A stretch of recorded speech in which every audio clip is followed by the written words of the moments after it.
Hey, yo, it's me, Pops Van Marmalade, and you're watching the Comics-Related Madness Network. Huh?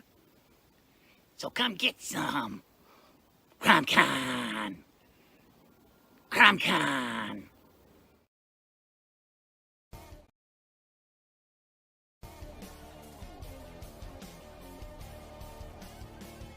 Yo, just wanted to give you all a heads up that right now you can add the Madness Network to your Roku account right there. MyRoku.com account, add Crom2.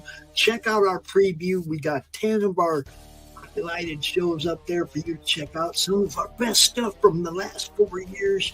Look, it's hard to pick 10 out of 2,600 videos, but we did it. And check it out. The campaign is launching soon, so be there. Peace.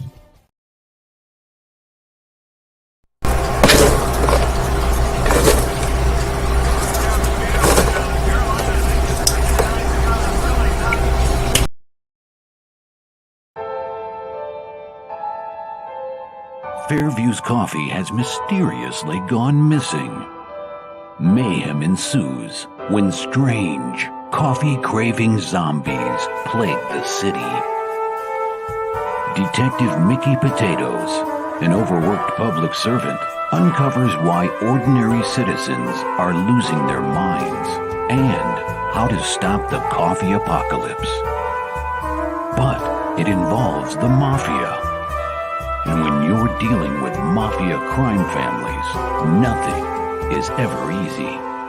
The mafia controls everything in the city, including the police, including him. If he breaks the mafia, they will break him. So, the city is without coffee. The city is burning before his very eyes, but he's powerless. Detective Potatoes has the power to stop the coffee apocalypse, but if he does, he could lose everything.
What is Path of the Pale Rider anyway? Is it a comic book?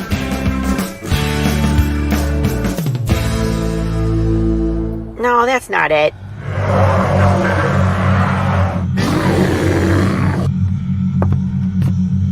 Is it this? What the heck is Path of the Pale Rider, man? There's no way this is right.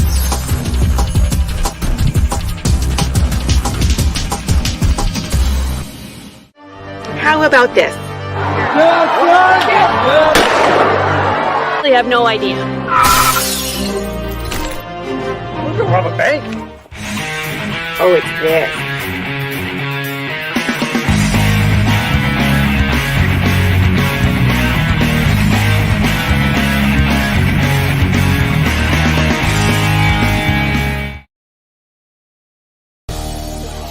The Madness Comic Network and comic-related madness proudly presents Madness Tuesday Morning Brew.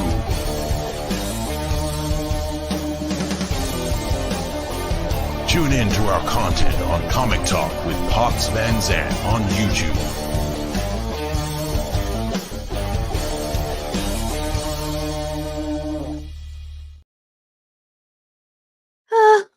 Here we are. It is Tuesday. Good morning. I hope you have your coffee. Looks like some people are drinking tea in the comments. Glenn, good morning. Tea. Tea in the morning. Tea in the morning. I always burn my mouth when I make tea. I don't know. I always overheat the water for some reason. Good morning, John Westhoff. It's always the rock and roll hands, but the emoji in the middle is ever changing. So Santa Claus today. Perfect. Today, good morning. Today happens to be the 100th episode of the Tuesday Morning Brew. Wow, did that go fast, you guys? And now I haven't been the hostess for the whole 100. I've been around for a while since the show started, but Pops and I were reminiscing, and I took over right around episode 35. And we had talked about it a few weeks before that and then started moving towards something different.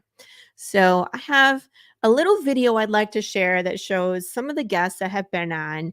And now if I didn't capture you, I apologize. I couldn't fit them all into I was trying to keep it like about a minute. So if you've been on the show and I didn't get you, I apologize, but I love you. I love everybody that's been on the show, but let's take a look at how we started and where we're going now.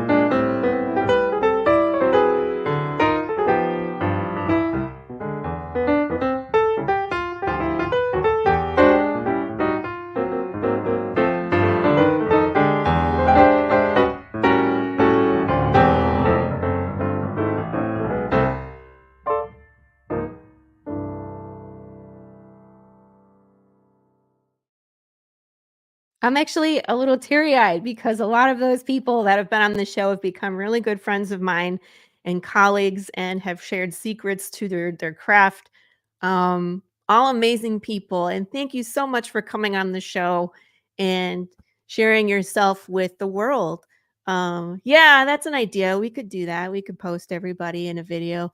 But, there is one person that appears on the show quite a bit more than everybody else.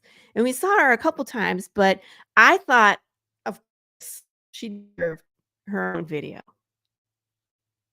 But now we're going to have some fun.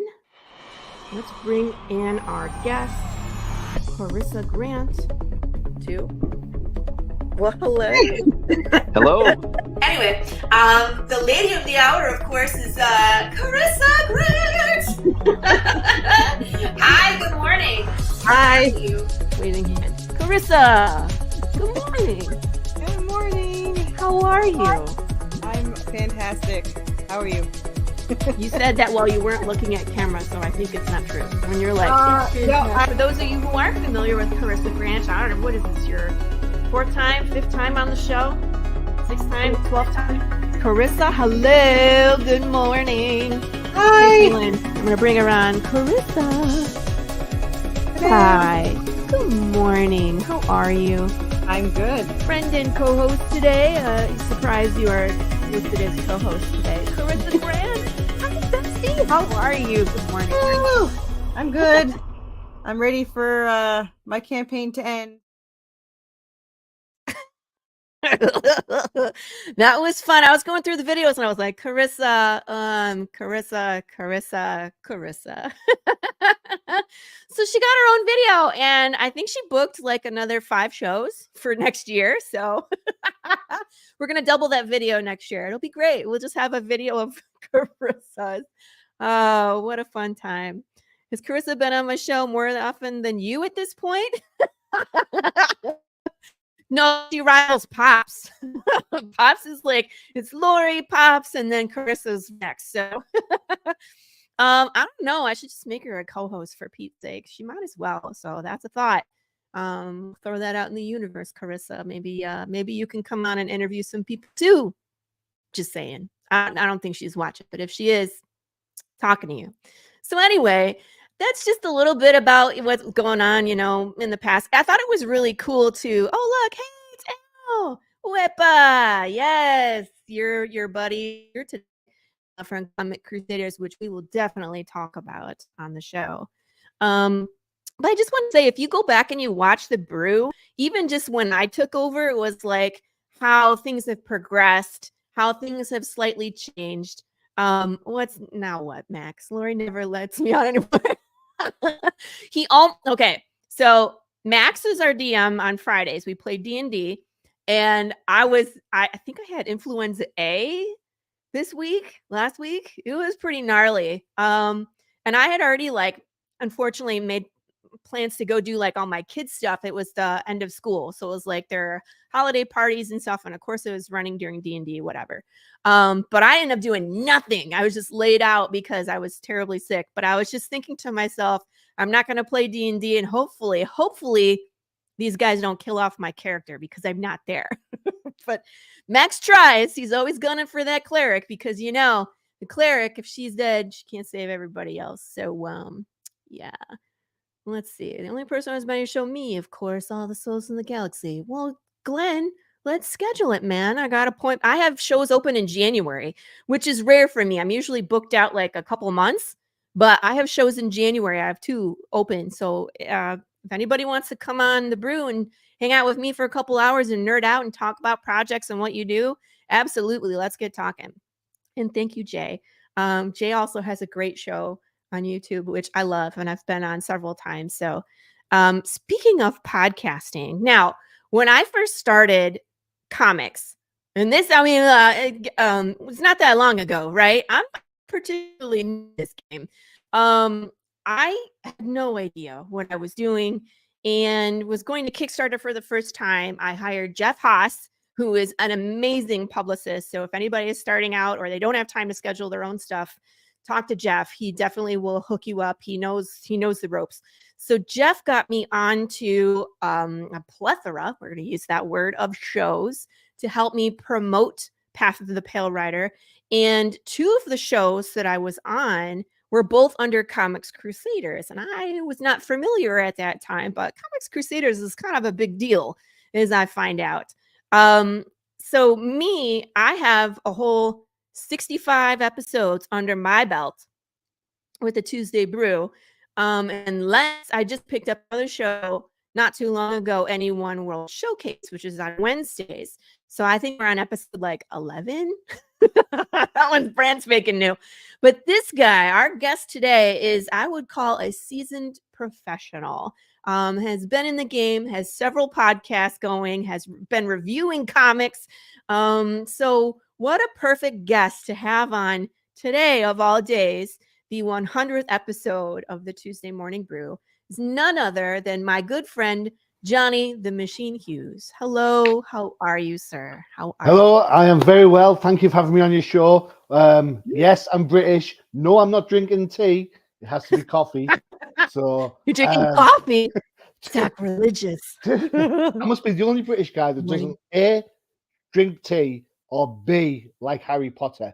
There you go. What? Yeah. Oh, and I've never seen any Game of Thrones. So throw me to the wolves now. Throw me to the wolves. Oh no. I think you are. What do they call that? Contradiction for a British person. Hello. What can I say? What can I say? This The is myth, exception. the legend, the man, the machine, Whippa. Whippa. There you go. Just an amazing. Another show that I'm always on Comics Crusaders is Al's show. So between the two of you guys, I always have a blast. And it's like those are the two shows I will go on every time, I believe. Every time I run a campaign, I just want to come and like hang out with you guys and talk about what's new. You always ask like really good questions and get to the heart of it. And I feel like I scarred Johnny the first time we met a little bit. Yeah. Did I scar you? It was great fun. You're a great guest. Yeah, I mean, we had fun, but like I came out and you were like, you are not who I expected to be writing horror. Well, talking about my book and we're just like, good, what is wrong with you?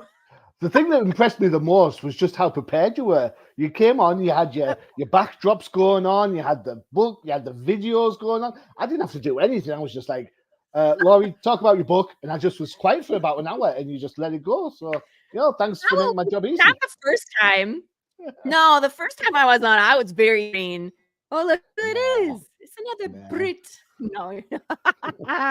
This is Hades. Johnny, I had the pleasure of meeting this legend in real life. Really? Yeah. This is down at Harrogate at Thought Bubble about 6 weeks ago. I walked in and it was such a surreal moment because there's loads of indie publishers are there from across the UK, across the States. Yeah. And a handful like, machine. I'm like, hey, dude. And I made my way over to see ASAP.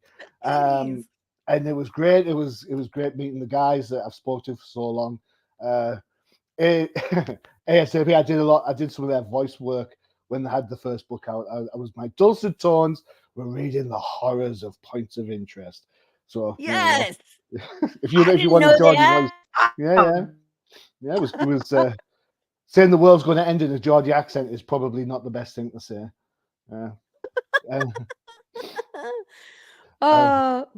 Glenn says, John, as a fellow Englishman, why the hell are you drinking? Well, I'll tell you why, because my name's Johnny, not John.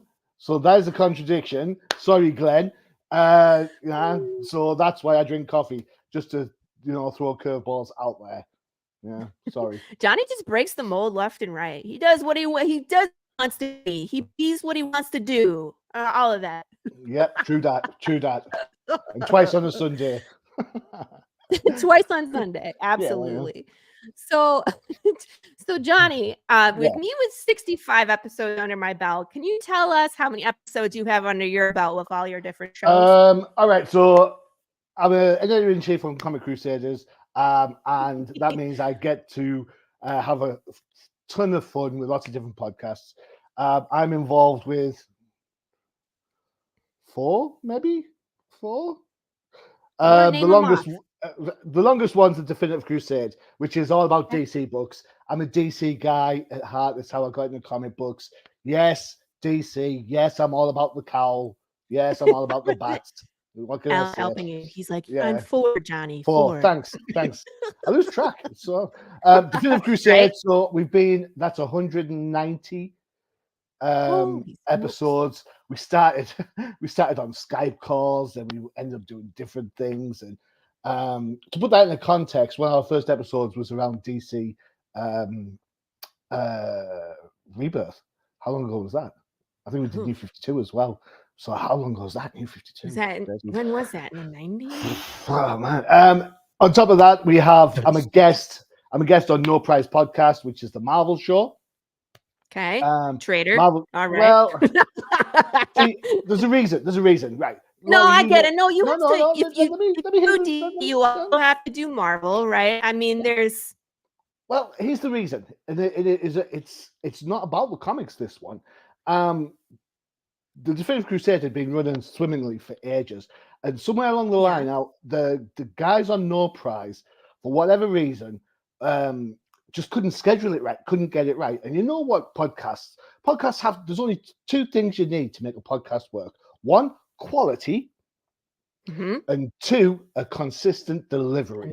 Now, if your podcast is dropping every other week or every other day or whatever, and your fans don't know where it is, you're going to lose traction. Right. And that's what was happening with No Prize. So because I was so successful with the Definitive Crusade, I jumped over to help out from a scheduling point of view onto the Marvel show.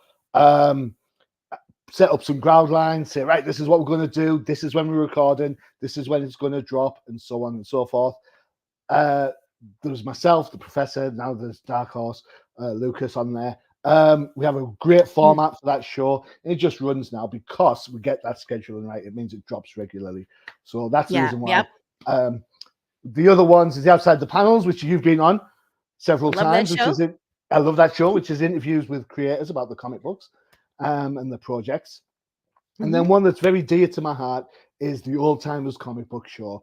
Where the hosts aren't old, but the comics most certainly are. And this is for all you retro fans who like your books a little bit older. So we're going at least 25 years back in time. And that sounds like such a big number, but let's just say that's 1999. It's not that far. It's like just yesterday, man. Oh, I don't like that. You know, we started with mid-90s. Now we're like 1999. Oh. It's like, oh my God. So we've got different shows. Different shows, different tastes. On Crusaders, you have reviews by a whole host of people. We do love indie books. Crusaders. Put it this way: DC and Marvel don't ring me up and say, "Johnny, can you review Batman for me?" Yeah, they don't need my help. Just as well because I'm a little bit too truthful with those bad boys. But indie books, we love indie books. So small press, big press indies, Dark Horse, Image, the smaller guys, the Hoy Comics, the Vault Comics. Kurtisfujita, you missed your video. I'll have to show it to you later.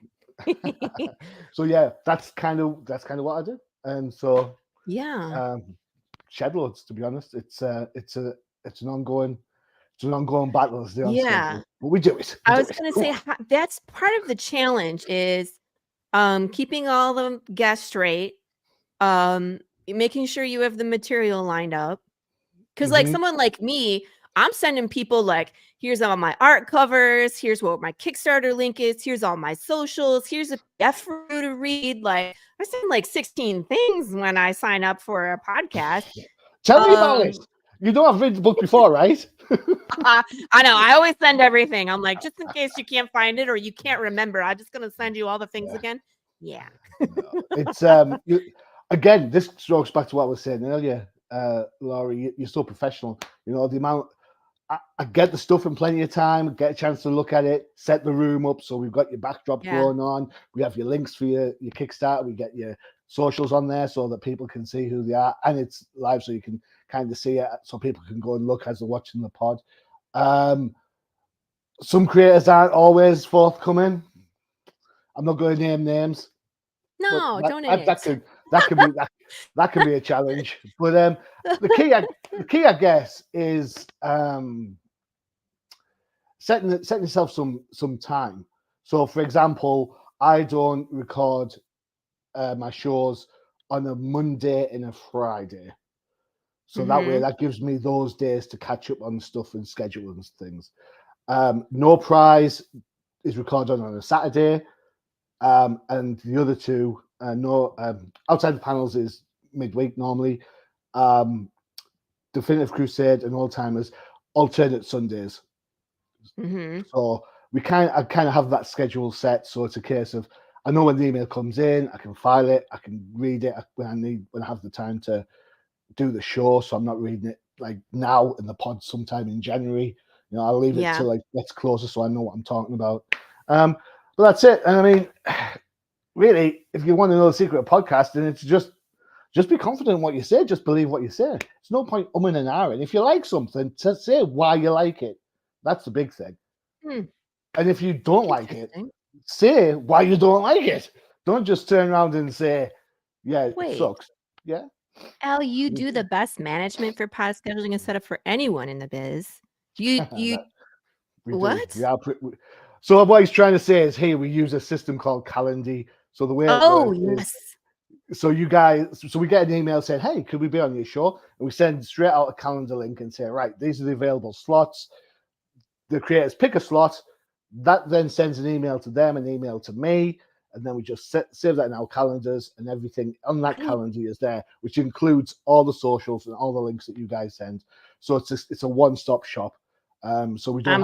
I'm gonna set that up. Yeah, honestly, it's such a great tool. Such a great tool. Well, then it lets people see what dates are available. That's what I like about Calendly. Because when I'm planning out like my next Kickstarter, let's say it's going to be in February. You know, the guys with the Calendly, I can go on there I think everybody runs about 2 months ahead, where I can go and be like, okay, I'm going to be running during this date and this date. I can pick which one I want. You know what I mean? As opposed to being like, hey, Johnny, what's available? Well, let me check. You know, and then it's just like, it's 4 emails back and forth before we even find a date, where it's like Calendly, I could just be like, this one. It's great. It's great. Send us your things. Okay. Actually, 6 months ahead. Yeah, that's awesome. Well, I mean, Carissa just booked me all next year, so I think I have hers booked all the way out until October of 2024. Is that what we booked, Carissa? Do not have to worry about being booked out. I can see in the comments, Al's put a comment. Said Johnny has an amazing admin behind the scenes. You know what? I absolutely totally how does that work? So this cast your minds back to 2015. Ooh, an unsuspecting young, not yet named machine is scrolling through Facebook, and he sees a little advert saying, "Hey, do you like comics? Do you want to have a go at reviewing them?" And I checked the website. I was like, there's no big $2 on there. I'm not interested. But I keep seeing this advert keeps popping up on my timeline. So I think, you know what? I'm going to put my money where my mouth is, and I drop them an email. Yeah. This is Al Mega of Comics Crusaders, who invites me in. I would do a test review. A Cannon in the Clouds from Alternative Press, number 4. I don't even get the first 3 books. Number 4, Al. What was that all about? Anyway. No comment. Anyway, Al is an absolute beast. If you watch Comics Crusaders, you can see the passion that he has, not just for his brand, our brand, Comics Crusaders, the passion he has for comics, pop culture, music, everything. He's a force of nature in a good way. Yeah, absolutely. If you have not lived till you've heard a Whipper! Right, so, Brittany! Oh, sorry, I clicked it too fast. Brittany, sorry. We then moved into podcasts after I started doing loads of reviews. Al, for so long, was kind of like a bit of a one-man band.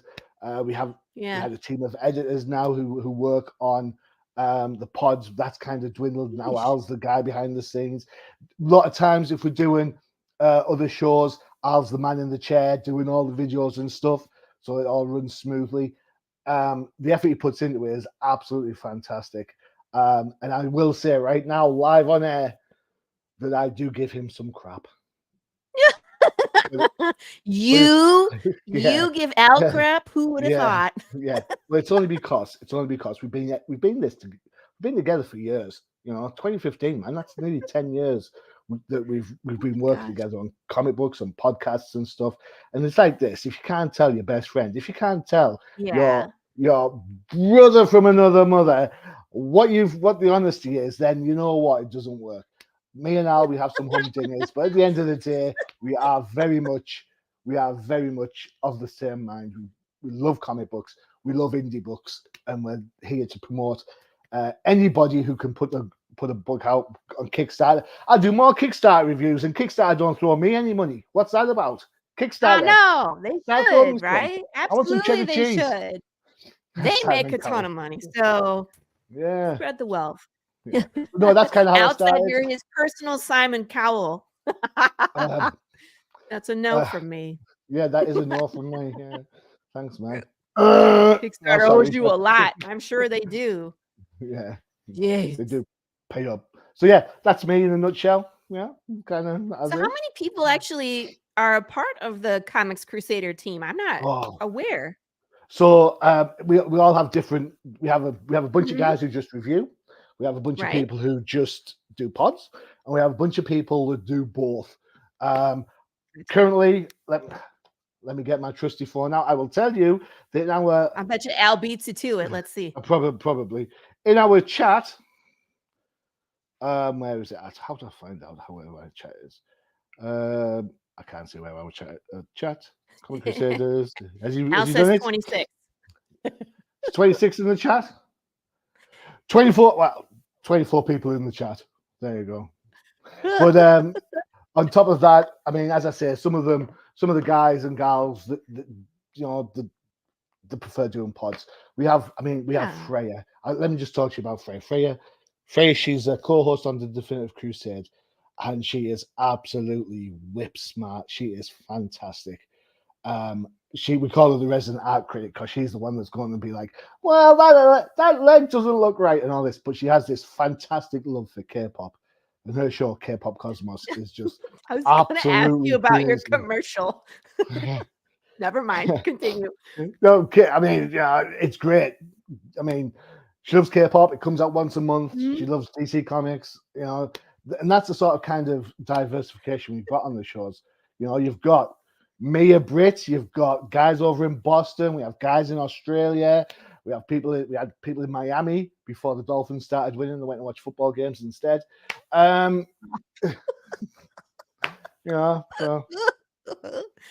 I love it though. That's how the madness is. We're all over the place. We're a rowdy crew. Like if we were on a pirate ship, it would be a one hell of a ship. I'm just telling you, right? It's the same. It's the same with you guys, where it's just like y'all love each other. You're all in there for the same reasons, and it's great. Yeah, and the parallels between us is very similar. Our matey. Al's the captain. He's the one looking for the one piece. Every time reminds me, sorry? What? I was going to say, at this time, I should maybe mention my favorite pirate joke, shouldn't I? What's the pirate's favorite letter of the alphabet? R? You'd think it's R, but it's really, they love the C.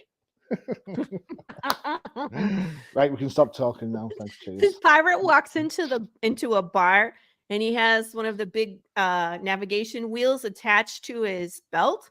And he goes up to the bar and he's trying to order, but he just can't get his arms around the wheel. So the bartender says, "Hey mate, what's up with your wheel?" And the pirate says, "It's driving me nuts."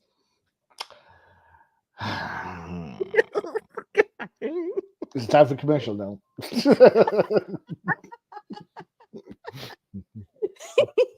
Sorry. I suppose I opened the door to that, didn't I? I did open the door. Yeah, you totally did. All right, so Comics Crusaders, who does all this cool stuff, and Freya, who I feel like is probably a soul sister, and I need to be a friend. I need to be friends with her. But being on your show, the K-pop commercial, so that's Freya's commercial. Yeah, so Freya created that commercial from scratch.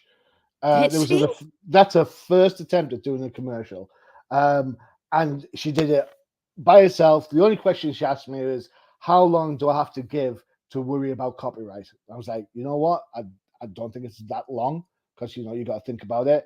The tune is I'm going to say this, and I'm probably going to get flack for it because I'm not a big fan. The tune is AI generated, whatever that means in today's world. So it's not an actual K-pop band, so there's no kind of copyright on that issue.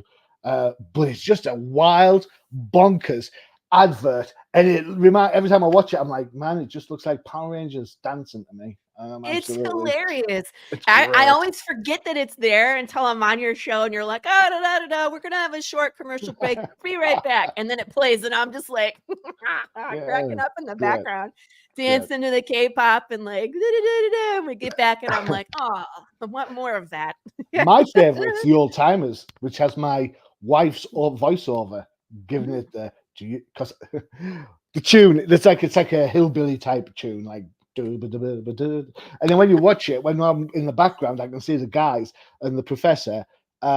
He's for ages he's like dancing away to it in his chair. So I kind of set it up. I said to one of the other guys, random dude, Josh, and I was like, dude, can you just be the dude in the chair and just have a second screen or something? Can you just record the professor doing his little old-timers jig?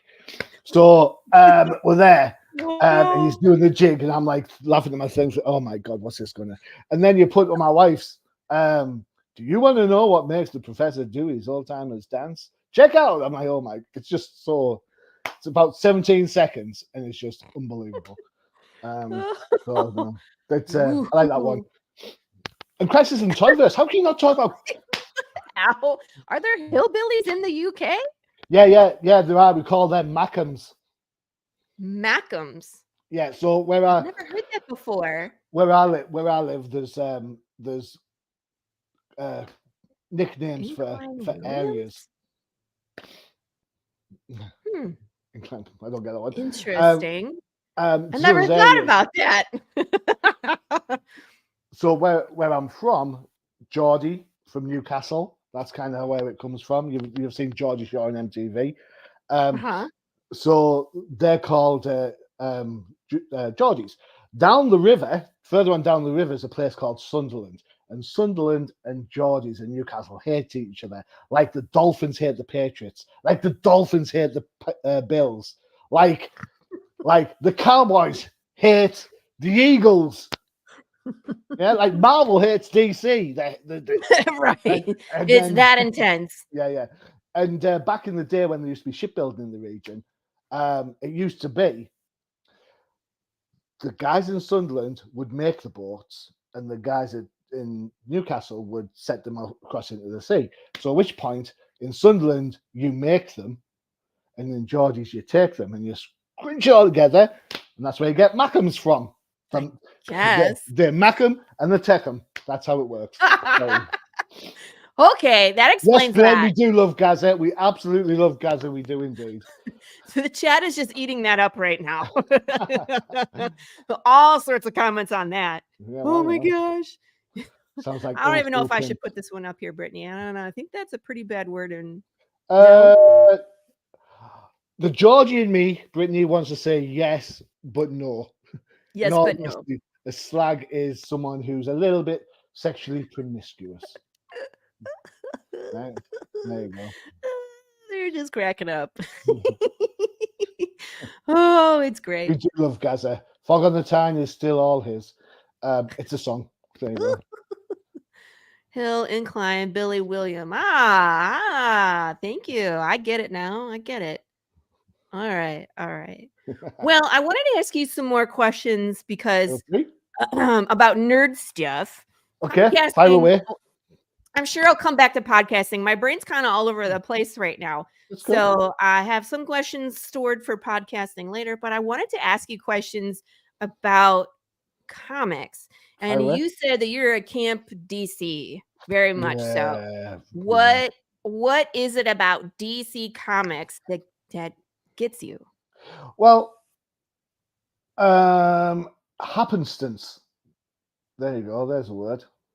Okay. So back in the day, back up where I lived in the northeast of England, Marvel didn't have a distribution network for their color comics like the American comics.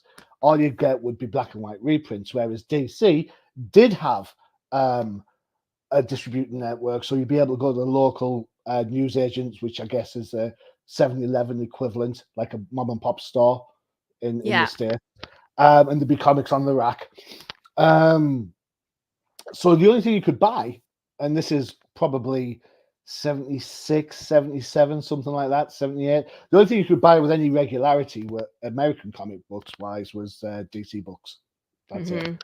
And then later on, when the Marvel did finally get around to putting books in the American books in stores, it was able to then digress a little bit, I'm a geek because of my dad. My dad, if he was alive now, he would be loving all this. He's he was the type of guy that said to me when I got into Star Wars, he was, you can't like Star Wars unless you look at all the other stuff. So he made me watch things like Forbidden Planet, This Island Earth, Invasion of the Body Snatchers, and all this sort of stuff. And every Saturday he'd come in with a bunch of comic books. He'd make sure that we had a good reading knowledge. So not just Batman or Superman, there'd be things like Legion Superheroes, there'd be Wonder Woman, there'd be all sorts of different books that we would get. And then Marvel-wise, he made sure we got Captain America and Thor, not just Spider-Man. Yeah. So he really put the effort in to make sure that as a comic book fan, I had access to kind of a wide range of spectrum eventually. But my heart, and the Batman TV show, I mean, my first girlfriend was Yvonne Craig. Don't tell Yvonne Craig that, all right? She doesn't know. And she died not knowing this. And my 9-year-old self was heartbroken. She was my first friend, so shh, don't tell anyone. Out of the DC characters, is there one that you like the best? Oh, man. Or is it like picking children? You love them all. No, no, hell no. It's not like picking children. No. It'll be Bats. Yeah, Batman. Always Batman. Batman, so Batgirl. too. Batman, Batgirl is probably where I kind of like lay my cap. Yeah. And then I kind of like Black Canary when I was a kid, because she was always like the sidekick, and I never knew what was going on with her. So the mystery of who she was always intrigued me. Same with Shadowlass from the Legion of Superheroes. I was like, why is she blue and why is she in this book? She doesn't seem to do anything. What's going on? But normally, it's Bats. My brother, who was also in the comic books, his was Green Lantern at the time. He liked Tales of the Green Lantern Corps. So we kind of diversed a little bit, but yeah, Bats, always the Bats. Sorry, I'm with you. I know it's a bit lame, but yeah. No, but I mean, like, I think Batman has gotten the best treatment out of all of the DC characters, especially when it comes to like graphic novels, The Killing Joke, Frank Miller touch. There's just been so many different versions of Batman that have been great that I can't really say that about Green Lantern, or you know what I mean? Yeah, totally. I mean, Batman's, you're right. People talk about characters of being like multimedia actor, at least, and Bats is certainly one of those characters. Yes. But the reason he is that is because he's generational for each generation, right? Yep. So if you're reading Batman in the 30s and 40s, you loved him. If we loved him in the 50s when he was doing all the sci-fi stuff to get away from Seduction of the Innocent and the sort of like gang press against comic books, you're going to love him. Even now, if you don't like Batman 66, the TV show, you're lying to yourselves. Everybody loves that show. But not only that, like, I think Batman has the most properties too. Like, how many movies does Batman have? Well, that's a really good, let's say, so what, four first lot, then another 3, then the Justice League one, then 2, that's 5, I'm 6. Actual 10, Batman 10, movies, 11. 6. So there's 4 plus the. Well, there was the Tim Burton 2, right? Yeah, then the Joel Schumacher 2, even. Joel Schumacher. I didn't even count those. The 66 one with Adam Probably West. put those out of my memory for a reason. Those 2. Then there was like Christopher Nolan 3. And then the Before new we go one. much further, can I just say, whilst I have here, Batman and Robin is better as a better Batman movie than The Dark Knight Rises. Whoa. Talk about a hot take right there. I don't know. Christopher Nolan just did. It depends. I couldn't get past some of the campiness. So if you watch, really made Batman and Robin campy. Like that's the direction they started pushing. Because like, there's a reason, right? There's a reason. Yeah. To merchandise, and Batman is a merchandising thing. If you watch Batman 66 and then you watch Batman and Robin after it, it is the love child of the other. It's just the way it works. The reason why I say it's better than The Dark Knight Rises is because The Rises has too many great big whopping plot holes in it that It does. I cannot sit and watch that whole movie without stopping it and going away and having a shower or something, because it is it You're is like, "Oh, I'm dirty." it's pure fan service gone bonkers. I mean, Christopher Nolan is a great film director without a shadow of a doubt, and I'm not having a pop at Christopher Nolan in any shape, way, or form. But please explain to me how Bruce Wayne has his car taken off him at Wayne Enterprises the morning after Selena Kyle has stolen it from the party. How's that possible? Mm. Why does Bruce Wayne kick the rope down the well to let all the criminals out? And if he's got no money, how's he get from wherever the hole in the well is back to Gotham? I'm sorry, the he's Batman excuse just doesn't wash.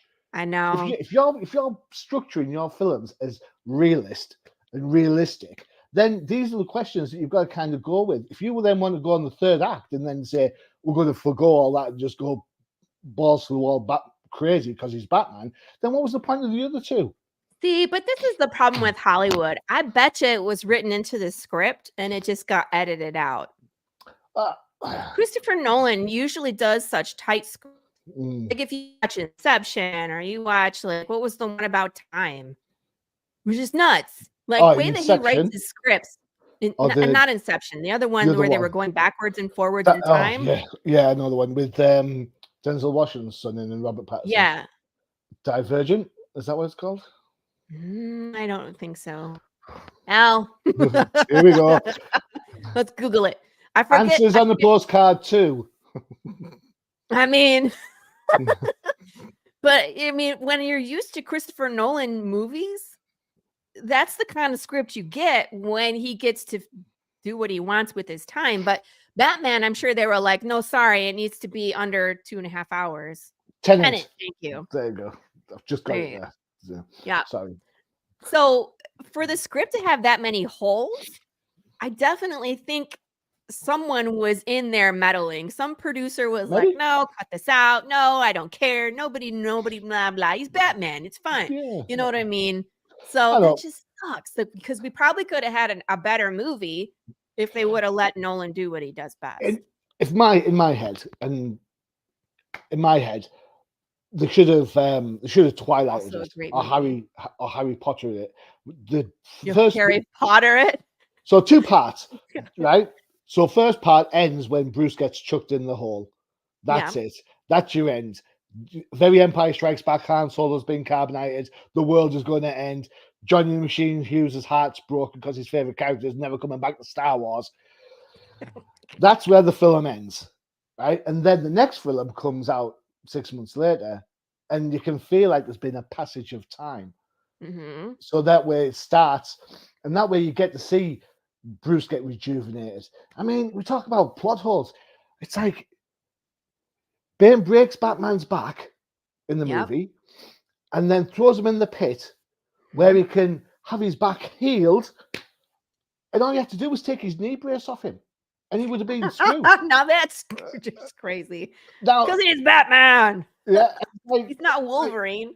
It's like you see, there's a big thing about him having to wear the knee brace so he can do his stuff, and yet nobody takes it off him.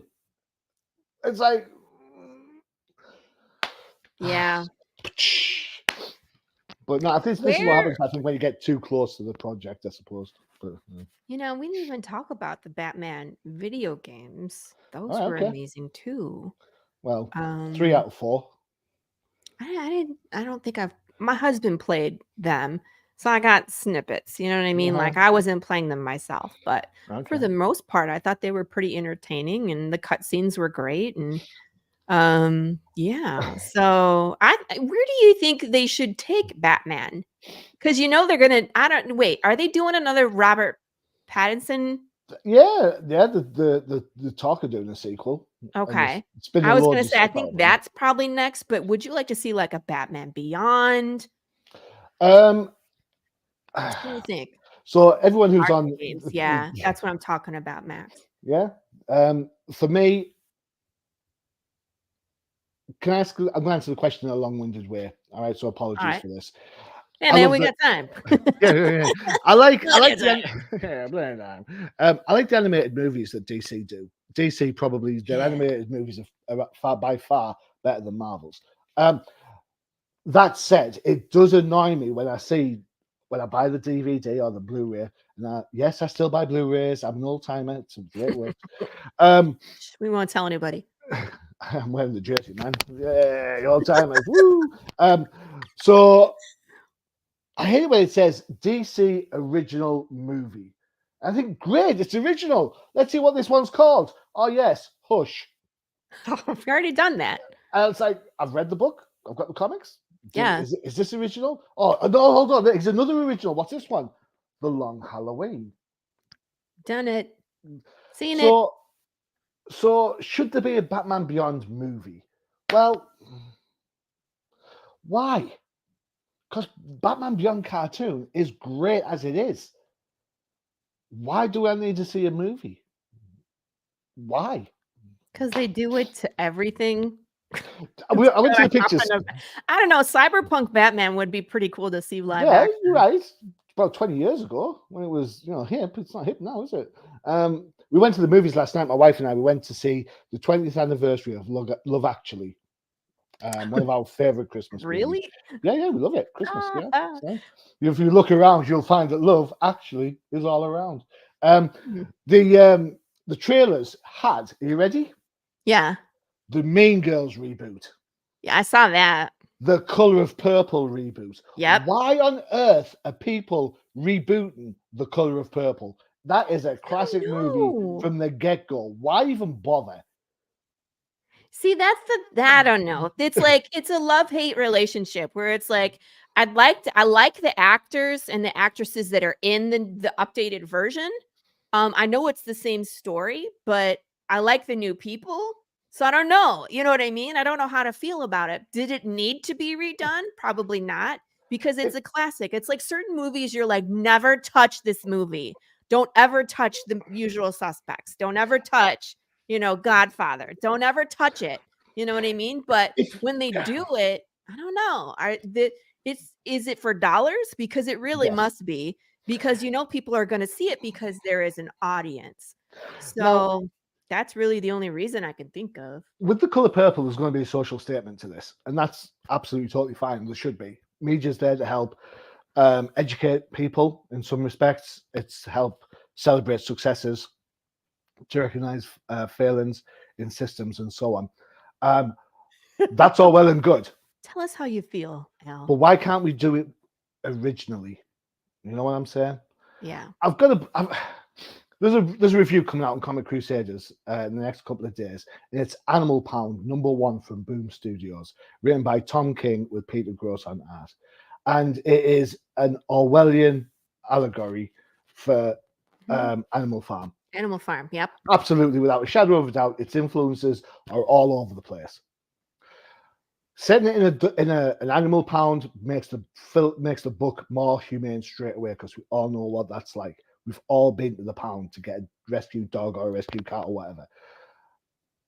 Tom King, sometimes I love his writing, sometimes I don't. But this book absolutely rocks. Now, this is telling a story similar to Animal Farm, but it's not Animal Farm. It's slightly different. It's more appropriate for the medium in which we're working in, comic books. Right? Okay. So when you've got a classic, why? See, and that's I don't need. I mean, you tell me that the performances in The Color of Purple, the original, they still get me upset. They still make me, yeah. And no amount of time is going to change that. No amount of, we'll have this actor do that line instead of somebody else. No, just leave it be. Well, and here's the thing, because, and I think Al is right on the nose, that Hollywood would rather reboot something with a pre-made audience than to take a chance on something original and new. And that's why we're here, aren't we? That's why DC and Marvel have rebooted their characters 4,000 times and Wow. Path of the Pale Rider is brand spanking new and still looking for an audience because something new, something original, something different. People have to find it. Exactly. I'm making that connection too. I'm right there with you, Al. I think you're underselling yourself massively there.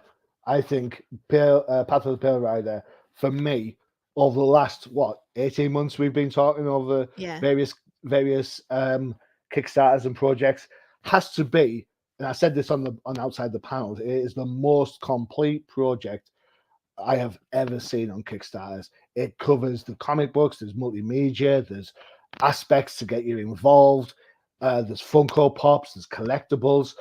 The project for Path for Pale Rider is absolutely spot on, and I get it. I get that Bats, Superman, Spider-Man, the Avengers. I get they're the books that drive people into comic book stores. But there's also a swathe of people who are getting sick of the constant reboot. They're sick of the fact. I mean, what did I see? I think I saw something on a review in Marvel's press releases last week, and it was Superior Spider-Man by Dan Slott and Mark Bagley. I'm like, wait a second, I've seen this. Why am I doing this again? What, I'm done. Why am I doing this? Reboot every 5 years. Well, there's a reason. Al makes a great point, and there's a reason for that. The idea is it's old school thinking now, but back in the day, it was thought that your audience, your comic book audience, is from about 9 to around 13, 14. That's when. Not anymore. That's when people find, members of the opposite sex or members of the same sex, or members of you start digressing into something a little bit more fun, than looking at Batgirl. And so then your audience changes. Your audience reboots every 5 years.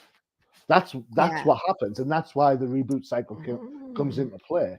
Are comics the only people that do that? No. Why is there so many Star Trek shows? Why are there so many Star Wars shows? Because the audience get to a point. Rebooting every 5 years. Hugo has a question. He was like, would they reboot like generational classics? I think Wizard of Oz has been rebooted a couple times. We've seen The Wiz. We've seen there was one with what's his face? Pineapple Express. Franco. DeFranco, what's his name? He was in one where he was like the guy coming down in the James Franco. Balloon. James Franco, and then we've had like Wicked. So we have seen reboots of Oz. What I haven't seen is Casablanca and Gone with the Wind. They have not touched those. Well, isn't Wicked? There was a voice told from the backstory of the witches. From specifically the Wicked Witch. Yes. Yeah. It's a musical. It's great. But still, it's them touching that world. Yeah. I don't mind worlds being or films built around worlds. I totally get that. There has to be extensions, and you said it earlier that with K-pop Cosmos advert, you're like, I love it so much, I want more, and that's how some people will feel about Oz. I love it all so much. Let's have more of that same thing. But I don't think I agree that if they went and did a whole complete reboot with a new Dorothy, a new Toto, and would it be ruby red slippers? Would it be a case of we can't have those? There's farm girl in Iowa does it have to be a farm girl? Does it have to be Iowa? It's like just let it be, man. I agree. Classics are classics for a reason. No one's rebooting E.T. by the way. No one's rebooting E.T. And E.T.'s a fantastic movie. It's never had a sequel either, and that's because it's great as it is. Yeah, and it's just I like how Hugo also included Casablanca and Gone with the Wind, because those are two that have not been touched. Yeah. So it's just I wonder what's the rules on. Never going to do them? Or are they just hands off now? Nobody's thought of it. Nobody's asking for it. Like, I don't know who decides that. What producer in what freaking world, gets to say like, okay, now it's time to reboot Casablanca.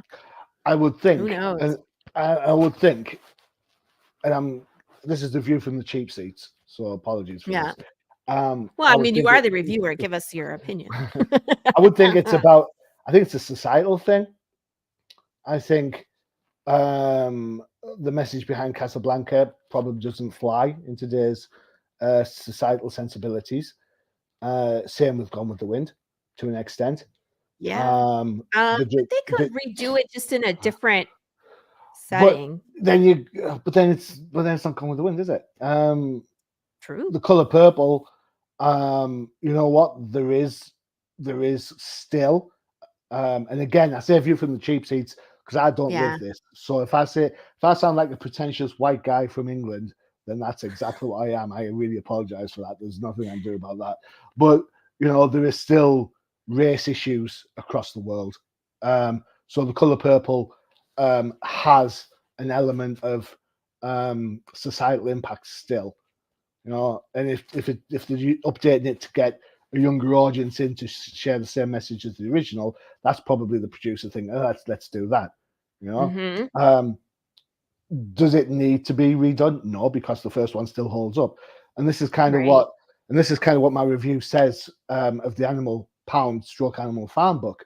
You know, the story is based in a dog pound, but really the societal elements that are in discussion in the book about the haves, the have-nots, and the ones that want to have, that's the same argument as it was back in the day when George Orwell wrote his book. So societal-wise, that aspect hasn't changed at all.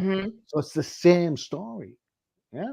Right. So for me, I think to pull this back a little bit to what you were saying about comic books and independence versus DC, you know, you're absolutely right. The multimedia characters like Batman, Spider-Man, Superman can sell anything. Bedding, linen, toothpaste, toothbrush, whatever you want to say. But to that comes a shelf life, and it's a shelf life of readerdom.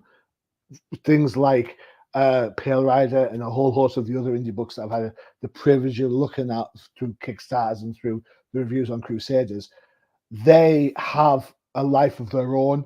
There is oh my god, it can go anywhere type of sense. And I think now is massively the heyday for indie creators, whether it be on Kickstarter or whether it be through small publishing, where people are moving away from those big twos. You know, people are moving away from big cinema to watch something a little bit more serious. There you go. That's interesting because, you know, as someone who has kind of like, what's that? I'm going to take a breath now. Yeah, take a breath. Well, I will talk. I was just thinking, you know, it's interesting that we've done, well, I think it's probably the cost that's prohibitive. But like indie, we have small press, we have independent, we have like ASAP Imagination, Charter Comics, we have all these wonderful independent publishers that will help indies produce and get to a larger audience. And people, like you said, are moving that way to see what else is out there because there's so much good stuff, original concepts, beautiful art that people are just not getting anymore. And talk about story because again, when I think I was on a different podcast where we were talking about this, like and they were debating Marvel and DC, which one had better payoff and development and character growth. And I was like, neither. I was like, if you want character growth, you have to go to independent. Someone that's one writer that's controlling the entire arc from start to finish. That's character growth. Not something that's been around and rebooted 12 times. You're not going to get character growth because it resets. But anyway, to make a long story short, that's right. I lost my train of thought. Oh, no, here's where I was going. So we've done Kickstarter. Like now is a great time for the independent creator to go and produce. And there's a platform. You'll have to do all the things like you have to advertise. But when do we get away from the Netflix, the Hulus, the Disney Pluses? When is there the independent streaming service where people can post their made webisodes? Right. Okay. You know this is a great question, Laurie. That is a stonking question. Well done. I wish I'd thought of that. The answer is dead simple. There's a whole host of comic book creators out there who are creating material for the pure reason of it getting picked up by Netflix, by Apple TV, by Amazon. And whilst they are there looking to make to get a fan following so they can sell their IP onto a streaming service, there will not be that independent streaming service, because you know what? Comic book sells when it comes to streaming. I do think there's a superhero fatigue. Yeah. I think a lot of that falls onto Disney. And the reason I say that, right, okay. Because I would love to see that. I would love to find like an independent service that's like, hey, these are for indie creators. Like they go to the film festivals. Like you go to independent film festivals and they do films that way. But where can we, the viewer, see this stuff? They have to get picked up by Netflix or in order for us to see it, or find it on YouTube. But again, it's like, if you don't know it exists, how do you find it? I wish there was a small press streaming, but again, it's prohibitive to produce short films on your own. I know because I've done it. Let me ask you this question then. Why does there have to be a streaming service? Why do you have to make a TV show out of a comic book? You don't. You don't. My point is that people are making comics, whether we're picked up by publishers or not. And there's now indie hubs where you can go to like ASAP Imagination and you can be like, look at all the new things. It's one place where I know I'm getting quality indie. So if people are also producing indie shows, indie web series, indie this, there isn't one centralized hub that's like, here's where you can see what's new. I hear what you're saying. I hate the idea. I absolutely despise the idea that comic books are made as adverts for something else. I'm saying that. I know you're not saying that. Yeah. You're not saying that. I'm not saying you think do you think that's what people are going to use it for? That's exactly what I know. That's what people are using it for. The amount of times someone comes on outside the panels and was saying, "Oh, and we'll be talking like before we start the show. Is there any question? You know what it's like. I ask, is there anything I'm not supposed to talk about? Anything I'm not supposed to ask? Anything you don't want to bring up?" And a couple of them say, "Well, we just signed a deal with Netflix, but we can't say anything about it because it's on the QT." You know what I'm saying? I'm like, dude, your book hasn't even hit like. You haven't got your finance. You haven't sold. The project hasn't hit yet. You're not ready. You've sold the idea. Oh yeah, it's because all we care about is creating a fan base so we can sell it on. Now, whether that be an independent service or whether that be a Netflix or whether it be a Disney, whatever it might be, there are a whole host of people who are doing that. And if that's your business model, that's your business model. Me, I've said it before. I'm an old timer. I like comic books to be about comic books. I like the comic book medium. I like turning the page. I like the splash panel. I like the font. I like the language. I like looking at the art. I like to see how characters get from that page to that. Yeah, I don't like when I see. I use the DC movies. I don't like seeing stuff I've already seen already. You know, I don't. It doesn't work for me. There are independent movie makers out there. Of course there are. Of course there This is me too. I'm always like, you have to smell the book. You have to smell. Make sure you smell your books, people. I don't know. Yeah. Make sure you buy from a pet-free, smoke-free home because there's some wacky smells on those old books. I'm telling you that. Gross. I mentioned about superhero fatigue. Back when I was a kid, Star Wars hit 77. I went to the cinema. Great, blew my mind. Star Wars is great. Had to wait 3 years for the next one. 3 years. Right. Can you imagine nowadays somebody saying, "Oh, the new episode of The Mandalorian's on Disney Plus. By the way, you've got to wait 3 years for the next one." People would have a fit. I think we're doing that for Stranger Things. Well, but most of them know, right? You're right. Yeah. It's like, oh, it's already in production. It's been greenlit.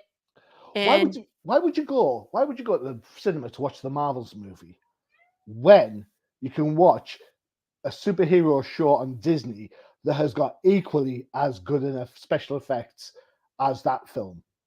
regardless of what you think of the Carol Danvers character. Why would you spend the money to go to the theatre when you could just sit at home with your big screen TV, your Dolby surround sound, Mhm. pause the movie so you can go and take a leak, pause the movie so you can get a brewski, do your own goddamn dogs, how you like them, and not have to pay $35 a hot and dog. why not? Yeah, exactly. Why and have to pay $35 for the privilege? It's just So Well, I think the I'll put it pandemic another way. changed all that for sure. Let me put it But another way. I will not be going to see the Aquaman movie, no matter how much my wife says, "Oh, Jason Momoa's hot. He's really sexy. He's really this."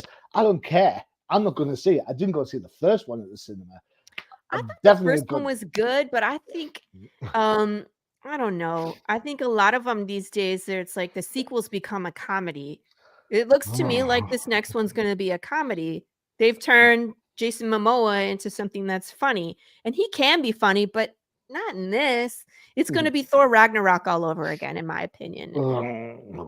That's what I think. I wasn't planning on seeing that one in the theater either. Did you see what? I'm actually really picky about what I go see in the theater these days for exactly the reasons you mentioned. Because I'm like, oh, it's on now, but in 3 months it'll be on streaming.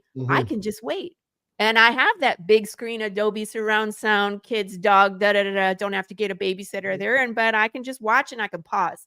So like Dune, when Dune came out to HBO, that was just as great watching it in my TV room as it was to go to the theater. I loved every second of it. And it's like, as soon as it came out, I could watch it. I didn't have to buy tickets and fight over where I was sitting and front row. We had to sit for Oppenheimer.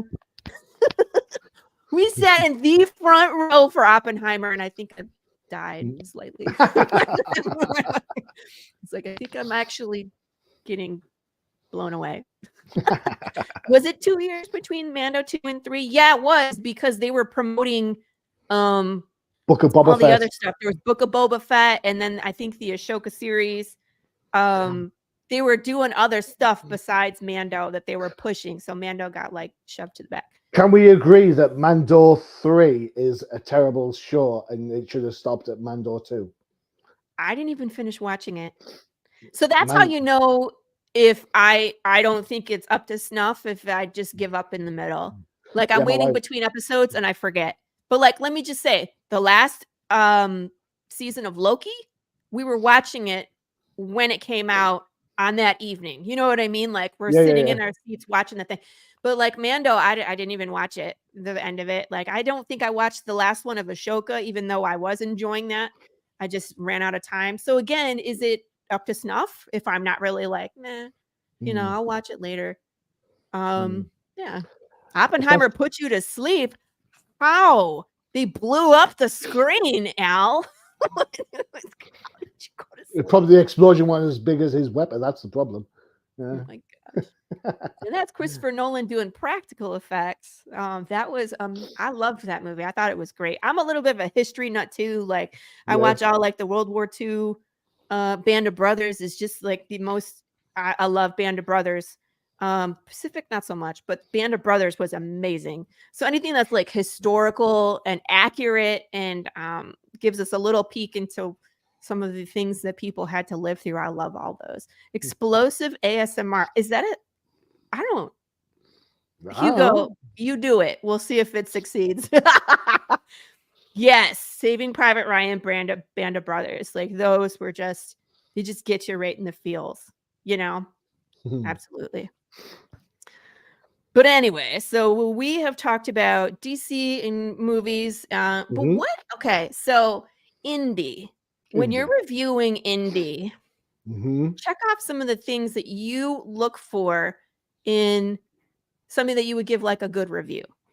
All right. So, see, I've had this. There's a guy who pulled me up on this a while ago. The Tap or Die guy, Anthony Stokes. I looked at one of his books. Anthony Stokes. Yeah, Anthony Stokes. And I gave it a 4. He was like, dude, you gave my book a 4. Why didn't you give it a 5? I was like, 4 out of 5. Yeah. I'm like, well, That's 4 or 5 is good good, rating. man. What are you talking about? Yeah, it's a great rating. It's like, oh, but I wanted a 5. I was like, yeah, but it's the first issue. I don't know what's going to happen. You know, Yeah. you're still. What am I looking for? For an indie book, I'm looking for solid pacing, good dialogue that's not cheesy, art style that works with the writing.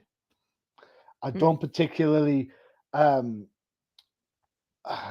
open to all styles of art. Yeah. So I'm not. I mean, don't get me wrong. I have my favorite artists: Jim Aparo, the classic, Norm Fogel, some Jim Lee stuff. The usual suspects, Right. I suppose.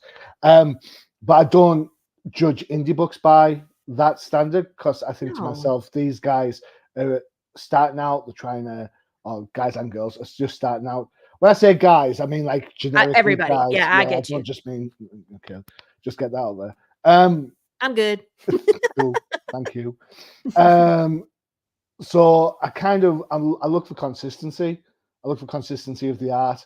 Does it fit the tone? So, for example, if it's a horror book, does the art show that that's a horror book? Do the colors kind of evocative of color of horror? Because horror, for example, on the movies, you get to hear the music change and the lighting change, so you know that something scary is going to happen. In a comic book, you don't necessarily get that. You definitely don't get any music, so you are relying on colors. You're relying on ink and the pencils to kind of draw you in.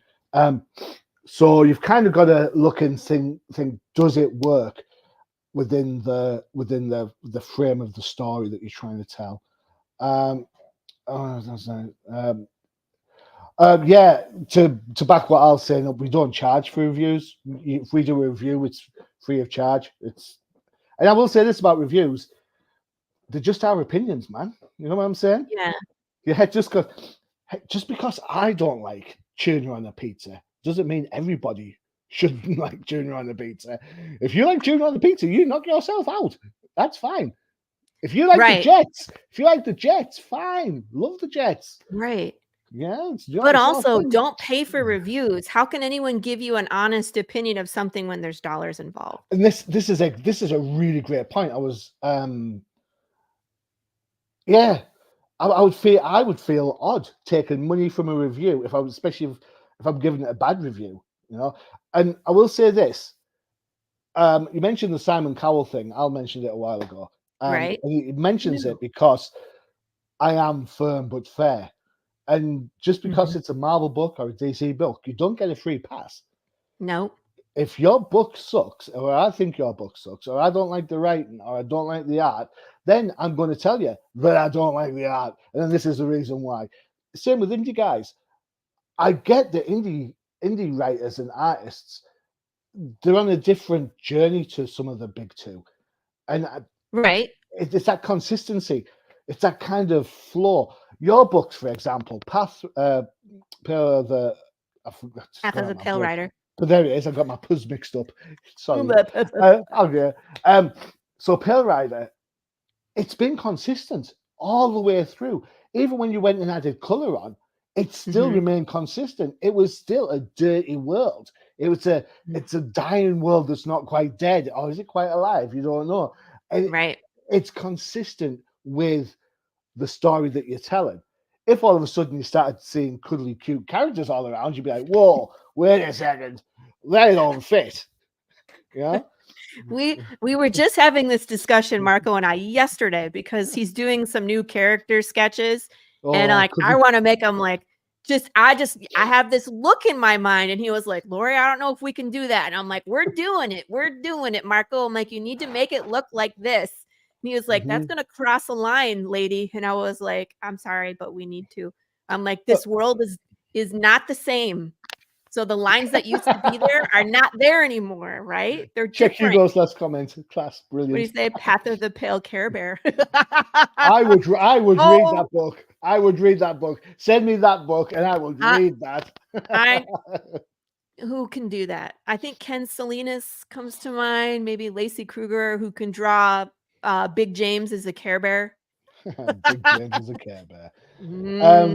That would be hilarious. There's for the writing, when I look at writing for any book, it's just got to make sense. It's not got to rely on cliches. It's got to be, it's got to work. It's just got to feel right. Yeah. So I've recently reviewed. I know it's not I suppose it isn't in your book, depending on how you look at it. I've just looked at Vampirella versus Superpowers #6, which is the end of the run by Dan Abnett. Hugo, And I'm totally taking that. Sorry. um, Thank you. and by Pasquale Qualango, I think. Pardon. My mutant ability is I say people's names wrong. Sorry. It's good. We're with you. We probably Thank can't you. pronounce it right anyway. I don't know how would you. It's Pasquale, definitely. And Pasquale. And it's Qualano. So Qualano. There you go. That'll do. That sounds as good as anything to me. And I really liked the book. The art was great. The art's quirky. It's angular. There's a lot of pace to it. It's a vampy book, so you have a certain expectation of that, and that fills that void. And Dan Abnett is a consummate professional. He is an absolute, fellow Brit. He's written for Big Two. He's written for indies. He's great. But this book, there's a twist in it, and I saw it a million miles away, even though I hadn't seen the previous issues. So as much as I like the book, I've got to think I'm giving the writing something like a 3.5 star. Yeah, if you could see that far. And then I'm giving the art, I'm giving it a good 4 because I like the art, and the colours by Ellie Wright, who I met at Thought Bubble again. Fantastic colours by Ellie Wright. She gets a 5. So then I average it out and say, right, that's that, and then round up or down, dependent. Right, that's it. Cool. Right. Off it goes. It's not a slight in any shape, way, or form to turn around and give someone a 3.5 rating for writing if the rest of the book works, because it's a collaborative affair. Comic books. Right. It's not just one thing or the other. So I try to be consistent. Where I can. Yeah, I mean, that's, I think, what people want. They just want an honest review. And a lot of times I need to do more reviews. Maybe you could do one for me too. Yeah. Because I would love to put it on my, on my website, is when people review. I've only had like one done, honestly. I should do more. I've been picked up by Image recently from their Crave book. Which one? Crave by Maria Lovett, is it? LLOVT. Crave. It's an adult book. It's a mature theme book. Maria Lovett. Yeah. Somehow my review got picked up and sent on their PR stuff. See? So. And they show up places, and then you get and then you get free press. Well, so yeah. Free press. Yay. Comics Crusaders. But no, I think you've got to be genuine when you write a review. Of course. It's. Do you manage your sandwich? In what way? Sometimes. Yeah. If people don't know what I'm referring to, it's like start with something positive, give your critique in the middle, and then end with something positive. So you sandwich your where they can do better, of course, with the two sides of compliments and overall. So I try and write in a fun way. So I kind of give like some sort of introduction. It's a little bit personal to me. Then you get 3 sentences, 4 at the max about the story, because I'm not here to tell you what's going on in the book, because I want you to go out and buy the damn thing, right? Okay. At which point then you get a good chunk about the writing, and that includes things like script, dialogue, pacing, talk about camera angles, perhaps if it's the writer that's calling the shots on that. Then you get a bigger chunk for the art, because you're talking art, possibly inks, definitely colors, and definitely letterers. Letterers get mentions and comments in my reviews. You're like the unseen part of the comic. Yeah. If there's variant covers, I might talk about which variant cover I like the best. Yeah. But I don't go massively into it, because my line is it's buyer's choice. So it's buyer's choice. Get which one you want. It's it's the same. Right. And then a conclusion that kind of wraps it all up. The ratings, and then the creators, which includes again letterer, colorist, inker, writer, penciler. However they're described in the book is how they're described on the review.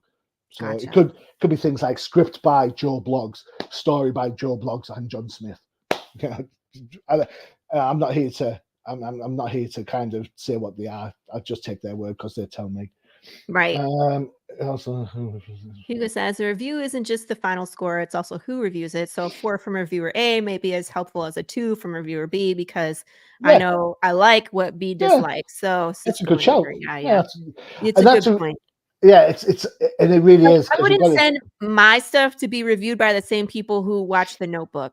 We'll just put it that way. I think the key here is to be. I mentioned it earlier, be genuine. So I mentioned Tom King earlier. I absolutely, I'll say this right now. I disliked his Batman Catwoman book like nobody's business. It was 12 issues of, oh my God, what's going on and when's it going to end? Whereas Supergirl Woman of Tomorrow was fantastic, was brilliant. I was enthralled. For me, it was the must-buy book of that year. Yeah. I'd go out and get it straight away. First thing I'd read every month when it came out. You can say you don't like one thing by a writer or an artist and say that you like something else because the books are different. The different tones. The books are different.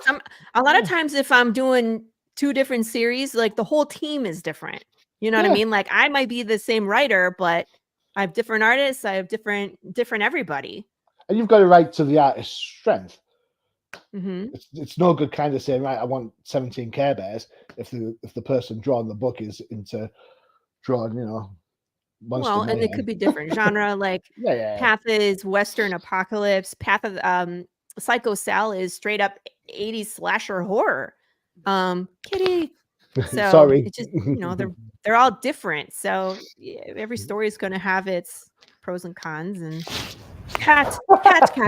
Yeah. So this is Nokia, named after the mobile phone. She's a rescue cat. And she was called Nokia because when we got her, she'd been handed into the vet by being tied to the vet handle by a phone charger.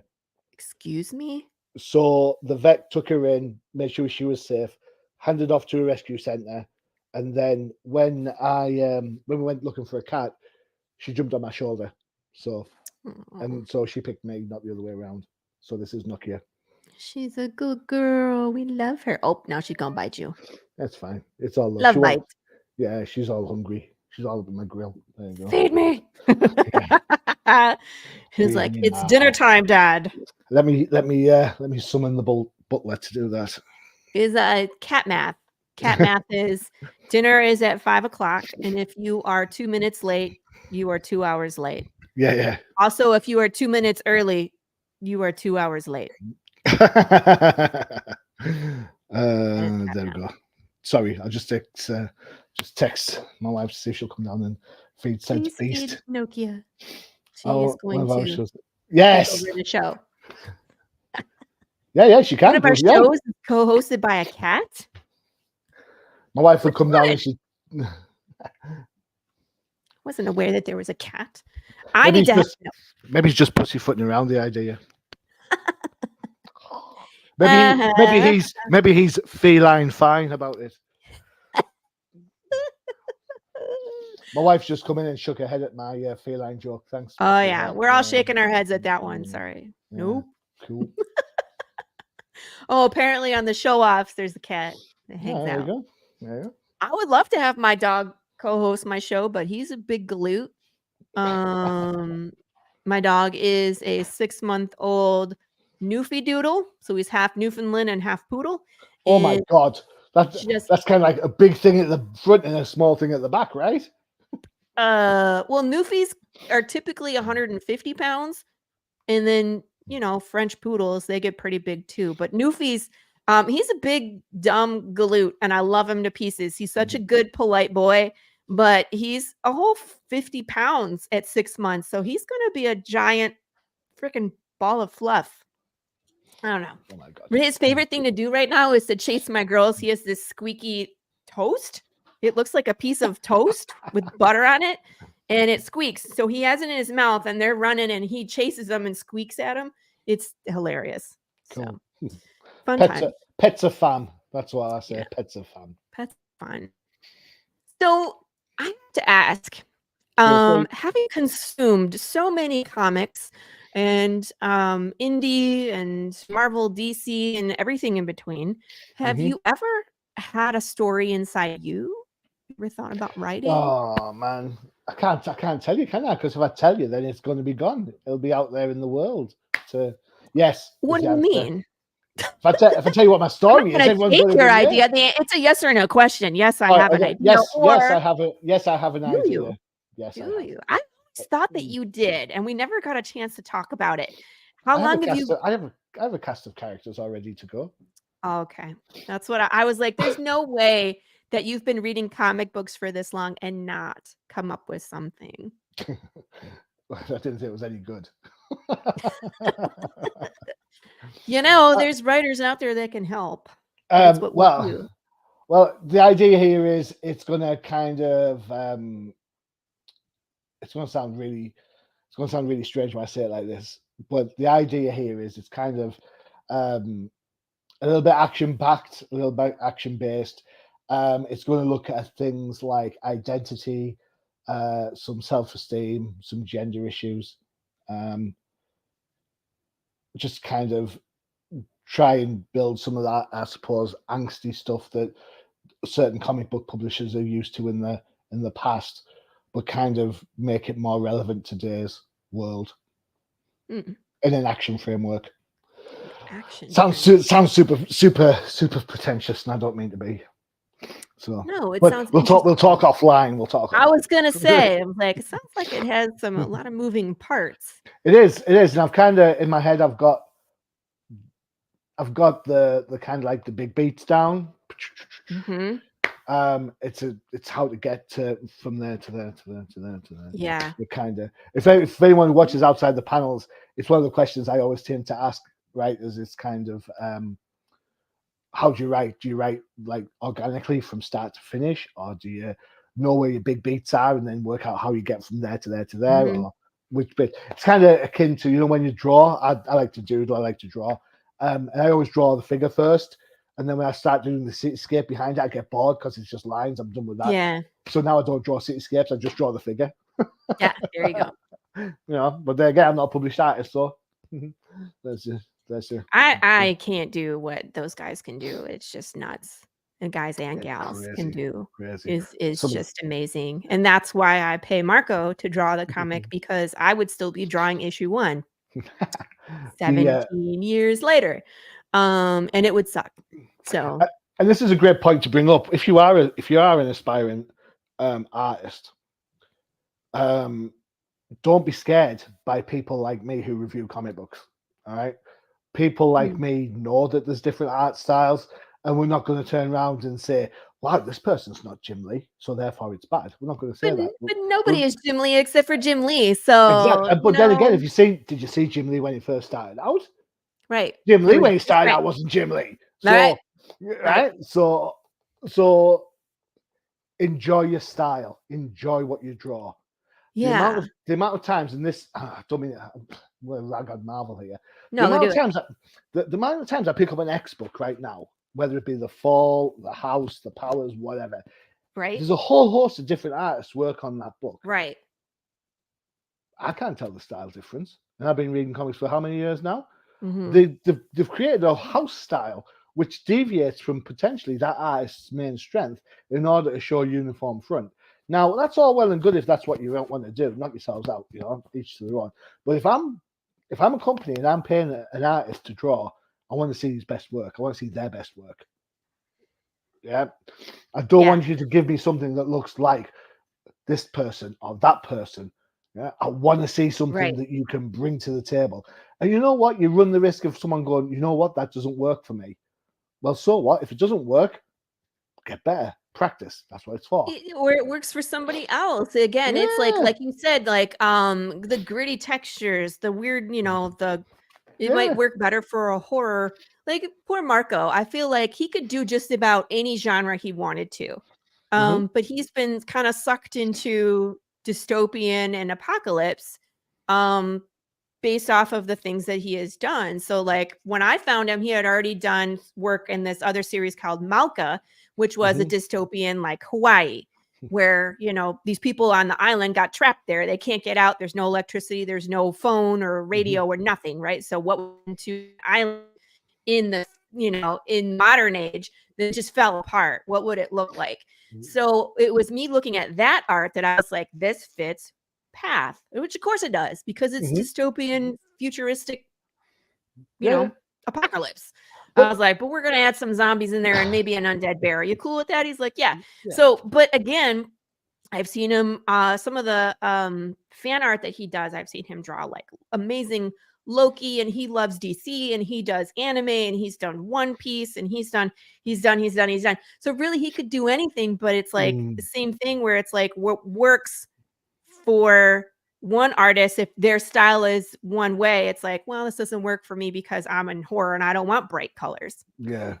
Right. And that works for writers as well. I mean, people like Ram V, for example, or Vault Comics with these shows. Is that what it's called? These dark shows? I have to go back on that. Great historical, talks about the colonization of India from England with the horror element thrown in. Next thing you know, he's on Swamp Thing. And he's now been doing horror on Swamp Thing. Then he gets Catwoman. And you're like, you know what? It doesn't quite work because you're so used to him writing horror. Now he's on Detective Comics, and you're like, now he's getting good because he's kind of like wielding in demons and all sorts of crazy crap. But that's because that's his forte from when he was at Vault. Savage Shores. These Savage Shores is what the book from Vault was called. I get it though, because as a writer, I don't want to be stuck in one genre. I'm really good at writing dystopian horror because I think of all the crazy things that you don't want to, right? Thank you for that, by the way. Yes, you said my nightmares no end. Yeah, poor Johnny. When I was like, the food still moves while you eat it, and he was like, everybody tip your waiter, have a nice night, click. But like there's other series that are like magic and fantasy, and I want to see what I can do there too. And like you said, it may not work. It may not work, but I still want to do it. I still want to try it. I'm not writing no romance, people. My brain just don't go there. I could see you on some sort of murderous fairy spree. That'd be class. Fairies gone rogue.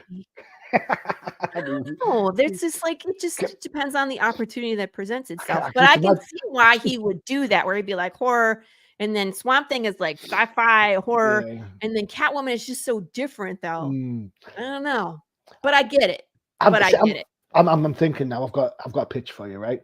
Your next book, okay? It's the fairies that are really demons. So, for example, your first act could be the Tooth Fairy, just nicely going around, minding their business, looking to give the 10 cents or the 50 cents or $1 or whatever it is for teeth. Now, get into a person's house, finding that there's no tooth under the pillow, at which point they pull out a pickaxe and knock the teeth out for them. Tooth. Yeah. And then they're making their tooth golem. Yeah, there we go. Fly home and it's making like a golem all full of different teeth that's now going to ravage the town. I don't know. There's all sorts of, Guillermo del Toro did something with the Tooth Fairy that was pretty messed up. I think. I could be wrong. If I nicked the idea, I apologize. If anybody would have done that, it's Guillermo del Toro. Yeah. Because him with his creatures. Hellboy. Hellboy. Hellboy. What's the other one? Hellboy. I always think Mignola when we talk Hellboy. Oh, I'm thinking Guillermo del Toro movie. The movies, yeah. And then there was that. What's the other one where it was like the Spanish Civil War, and there was the little girl. Wow. I'm coming. Answers on the postcard too. Which one? Answers on the postcard too. Seriously. Back in the kids' TV show when I was a kid, that if you had to enter a competition, that's what you had to do. Send a postcard with your answer on and your address, and then pull it out of a thing. Sorry, it's a British thing. The Brits will understand it. I've had lots of Brits on the show. You guys are great. I love you all. Now, next question. Go on. So we are here in December. We're coming up to the holidays. End of the year is coming soon. A lot of people are talking about, the year in review, but planning for next year. So you plan for next year? Anything new and exciting, or do more, or do less, or what? What do you think 2024 brings for you? I would really like to get my book, my story, in front of someone to put some pages together, just so I can see if it's viable. Review-wise, for Comics Crusaders, you know what? It's probably going to be business as usual. You know, that's I enjoy the pods that I do. I have a great group of co-hosts, and we have fun doing the shows. So as long as it stays fun, as long as I'm enjoying it, then I'm just going to keep going. It's just the way it is. Right. Don't call me If the it's machine not for broke, nothing. don't fix it. A little bit like that. I think sometimes fatigue can set in. We talked about like superhero fatigue in the movies. Yeah. I'm not gonna lie to you. There's weekends when I get the books. Perks of being a reviewer, I get Wednesday's books on Saturday or Sunday. And I'll look through the pile that I've got to look at to review, and I'll be like, oh my God, there is nothing here that interests me whatsoever. I'm not saying that the bad books, that's not what I'm saying. I'm saying there's nothing there that interests me. If it doesn't interest It just me, doesn't pop out. I can't get enthusiastic about, writing 600 words about a book that I don't particularly care about one way or the other is hard. If you have distinct feelings, if you really love it, great. If you really dislike it, great, because you've got two lots of focus there. But if there's a book that's just like, meh, do I really want to spend the time reading the book, then writing the review for it just to get something like meh, I'm just not that interested. So I think that can be a factor. I'm for Crusaders, I have written over 10% of the review content that's on that website, and there's like something like 13,000 reviews on there. Holy shit. So I've written over 10% of their reviews, and that's since 2015. So that tells you, how far I am in that. So it can get a little bit tiresome sometimes. It's hard to say every month, every week. The pencils on the artist are really fine and delineate the person really well. Finding new ways to say things. So the pods help that. Outside the panels, I absolutely love outside the panels, because as fun as I am, people don't tune in to hear me talk. They tune in to hear people like yourself. They want to see who's on the show. Yeah, exactly. I feel you. Yeah, to hear from you. They hear, Trevor Lewinsky and all the other Linksovich, who has done fantastic work. All the different indie creators I've spoken to over the past, those are the people that get the ups. And you know what? It helps revitalize me when I see people get so excited about their work, because it makes me think, wow, yes, I get it. It's a great book. I have a problem with that. Sorry. Do you? I mean, that's me, where I'm just like, oh my God, and then Johnny, and you're just like, yeah. So I interviewed Stefan Seach of Sunstone fame a few years back, and I love Sunstone. I think it's a great love story, regardless of whatever else goes on in there. The painted art is absolutely gorgeous, and it just, the book hit me. I was at the particular time I was feeling a bit, another set of books, but the book just absolutely blew me away. The quality, the writing, the dialogue, the color, everything. I interviewed him. I was like, you know what? I am absolutely so pleased that I've seen this book. And he was gracious, and was, he really enjoyed talking about what we were talking about. Got into the whole elements that are in the book, talked all about that. And I had kind of like this epiphany moment where I could sit back and kind of see from as an audience person, rather than the guy who has to run all the videos and stuff. And I'm thinking to myself, if I was listening to this guy and I had no idea what his book was about, I would now go out and find that book, because he's now so, Yeah. And I think, why? That's the kind of enjoyment that I get from doing the pods. Yeah, I agree.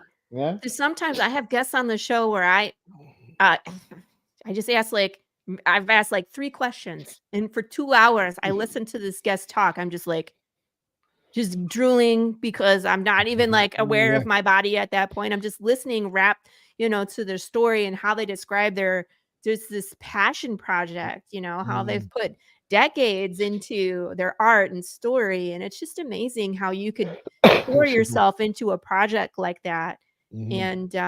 And they're just so captivating sometimes. Mm. So it's like those are the best shows where I can just be like, so tell me about yourself. And then they just go and it's like, tell me how you Pull up, got started. pull up a chair. Here's how it goes. Yeah. And I just shut up like It's no, it's great, and the joy of doing old timers is because we're picking books from our past. Mhm. We're picking books we enjoy. I would Right? think So so. If you get to pick, yeah, you're exactly. gonna So pick something you're like, this sucked. yeah, exactly. I do say that about some of the other guys because there's three of us, and we all pick a book and then we just go for it. Normally there's a theme in place, but on No Prize and on the Film Crusade, because we're talking about current books, it can get a bit, especially for Marvel. Sometimes it can be a little bit of a slog because I don't feel them as much. Yeah. You know, and it can be a bit like, oh, I've got to get through this. Yeah. But you know, that's not to do with the service to the guys who are working on the books. It's just, you know what? I don't need to see another Thunderbolts book. I don't need to see another, you know, what's Gang War in Spider-Man? Oh, really? Again? I don't need to see it. You know, so whereas, Yep. you know, That's but, what I was talking about. It's like if you want character development, if you want something that continues to grow as a story, you kind of have to get out of that Marvel DC mindset, definitely. And I think Crusaders absolutely totally helped me with that because when we started, all we did was indie books. We very rarely get big two books before they hit the store. For whatever reason, there's like a whole load of secrecy about it. It's like, oh, we can't show the advanced copy of X-Men because you know what? Wolverine pops his claws in this episode. No kidding. So okay. yeah, but there's things like, I mean, that's Marvel and DC, but indie books I can get like a whole month before. I get advanced reviews. I'm like, can you do an advanced review of this book? I'm like, yeah, of course I can. Just, you know, all the reviews on Comic Crusaders, by the way, are spoiler free. So even if you're reading a review of a book that's now, like coming out now, Tuesday, so DC books are out now in the States, we're not going to, it shouldn't tell you what's going on in the book. It shouldn't tell Right. you. Yeah. Which is what a good review should do. Yeah. It should give you enough yeah tidbits to get people to go get the book. And that's even more important if you do an advanced review, because you kind of God, yeah. I don't want to give away too many of the story beats. You know, it's, you know, if you've been on outside the Thanos panels, is dead. The end. yeah. You've been on panels. You know what it's like when we look at books and when we look at art. We make sure we don't go too far into it because we want to make sure that, you know what, we whet your appetite so that you can go out and look at the book, buy the book, enjoy it. You know, you don't want to, you don't want to find out what happens to Big James the Bear, do you? Then it takes away from the experience of the reader. So when people do that, it's just like, oh, this was a very powerful moment that now doesn't have the same oomph because you already knew it was coming. Imagine coming out of the cinema and you're in the queue waiting to see the next show, and someone goes, "Who the thunk Darth Vader was Luke Skywalker's dad?" See what I mean? You'd be like, "Son of a!" Oh man, son of a Sith. Son of a. I'm terrible too with spoilers. Like my poor husband, I've spoiled because I never, some of the stuff I talk about with him, I just don't think he would want to watch. And then I'm just like, because he's not really into Harry Potter, or he wasn't. But I was like, Gary Oldman, at least he only signed on for a couple movies. That's too bad. He was like, what did you just say? So I told him that the actor, basically, wasn't going to be involved after 3, 4, whatever. And he was just like, no. 5. I think he dies in 5. I've only seen one Harry Potter movie all the way through, and that's the last one. And the only reason I went was because the Batman Dark Knight Rises trailer was at the start of the movie. And that's the movies were okay. The books are very good. The movies, it's like they do their best to do the books justice, but they just, you never can. It's fine. I'm happy being a muggle. I'm happy. Yeah, and I mean, like, if it's just not your thing, then don't bother. You know, like people are always like, "Oh, the Notebook." Like, I will never see the Notebook. I have no interest in the Notebook. I don't care how great you think it is. Yeah. Great, it's for you. It's not for me. I'd much rather go watch Crouching Tiger, Hidden Dragon. You know what I mean? I get this from Stranger Things. And people at work say, "Oh, Stranger Things is on." I'm like, "I've not seen it." You've not seen Stranger Things? It's right up your street. I'm like, "What street do you think I live?" Well, I get that. It's pretty good, but again, it just depends on what you're into. Yeah. It depends, you know, if you're into like Stephen King and D&D and 80s culture, it's 80s. I lived the 80s. That's about as close You're as I like, get. that's all I needed from the 80s. Yeah. I survived. I did the 80s. ripped jeans. I did. And the neon and the weird haircuts. I've always had a weird haircut, but no, I've not done the. Have you not noticed that? It's all gone now, isn't it? Yeah. Oh, Hugo, this is a good topic. We only got 10 minutes left, so let's see if we can do it quickly. Books, movies. Does Johnny ever have to actively think about separating the art from the artist? What, as a review point of view? Yes, wholeheartedly. Because you've got to think that if you're looking at somebody who's established, that comes with a set of preconceptions straight away. Same with writers. You've got to think, you know, I used the Tom King earlier reference. What's his name as well? Scott Snyder. I think Scott Snyder's a great writer. I personally think that he's one of the most genuine guys in comic books. I've interviewed him twice. I'll say that now. That's cool. But he's super genuine, super cool. But I don't think his writing sticks to the landing. He's great at setup, but his landing's a little bit wonky. And that's part and parcel, I think, because he works in a multimedia character like Batman for some time, and you have to be mindful of the reset down the line. So I think there's definitely a point where you've got to think to yourself, this might be an artist that you've heard of, but then you can't let that preconception color you from what's in front of the page. And sometimes in reviews, sometimes we'd actually look to say this is influenced by, or there are influences on show. So it helps people understand what you're looking at, because when you're looking at reading a review online, for example, I've had the benefit of looking at the whole book. You're reading 600 words of my opinion. So for me to describe the art, I might have to say something like, this artist has a style reminiscent of such and such. People meant like established versus not, but also if the artist is a horrible human being, but their work is superb. That's hard. That's a hard situation. You know what? I'm going to be honest. Because I'm honest. There's a certain writer that I absolutely detest, and I don't know if he's a good person or not. I just hate his writing, and that kind of closed my perception. If you're asking about things like rumors of certain creators who are have shady pasts, does that color my perception of the writing? Well, the answer is no, because I'm not there reviewing their life. I'm there reviewing their 30 pages that they've just put in front of me. It's what people do is what people do, my friend, unfortunately. And I'm not to say that how you live your life is how you should live your life. You know, I'm not saying you should live your life like me or make the same decisions as me or anything like that. I've got your attention for however long it takes you to read 700 words of a comic book, and that's all I'm looking for. If you're a bad guy and you've got a book, does that stop me looking at your book? No.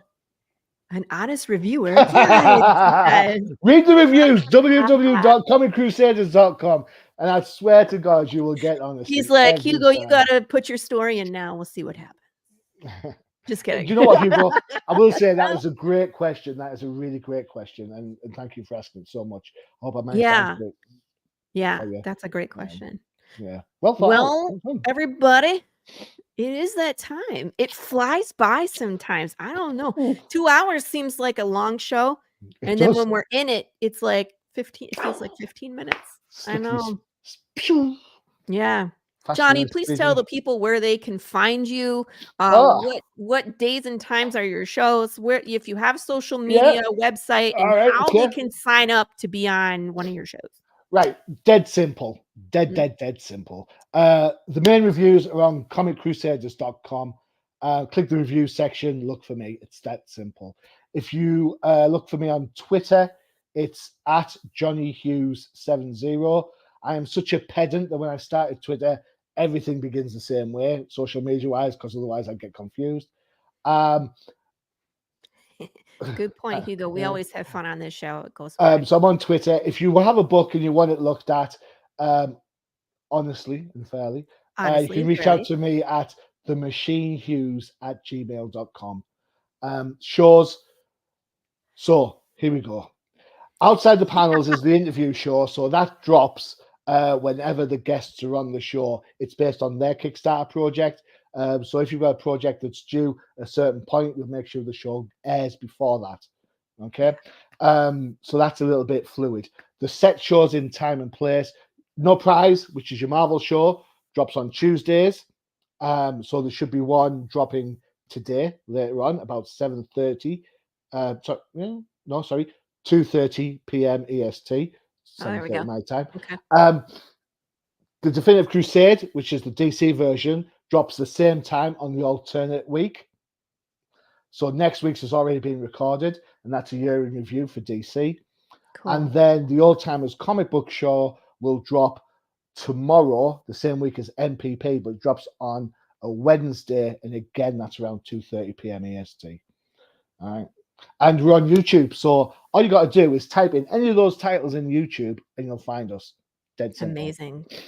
Yeah. And if you can't remember that, just type Comic Crusaders into Comic YouTube. Crusaders, man. And I'll pull it up for you. Yeah. So that I'm subscribed. Yeah, me too, fully enough.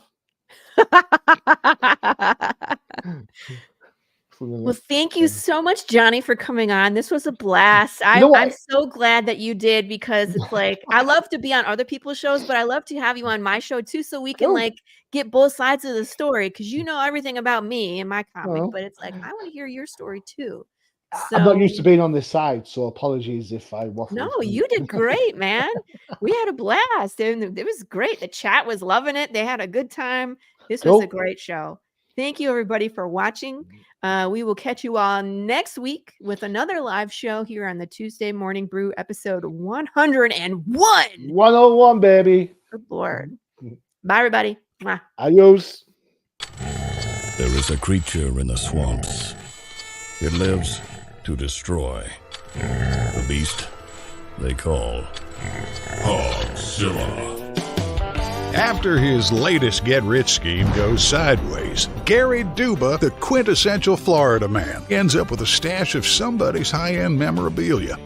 His gal Crystal is on probation and preparing for the fight of her life, squaring off against Australia's Queen of Combat.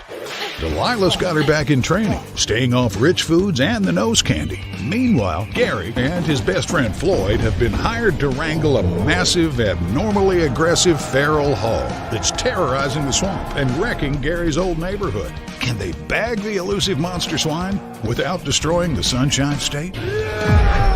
Reserve your copy of Florida Man vs. Hogzilla at FloridaManComics.com.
Comic Books for Kids provides comic books to kids in hospitals and cancer centers across the U.S. It's a place where we can all work together to make sure every child has a comic book. 100% of all proceeds go towards the kids. It's about making a difference, and while they're in the hospital, allowing them to fly like a superhero, battle dragons, or rescue teddy bears. We are in every state in the country and now support over 160 hospitals. Every month, we add more.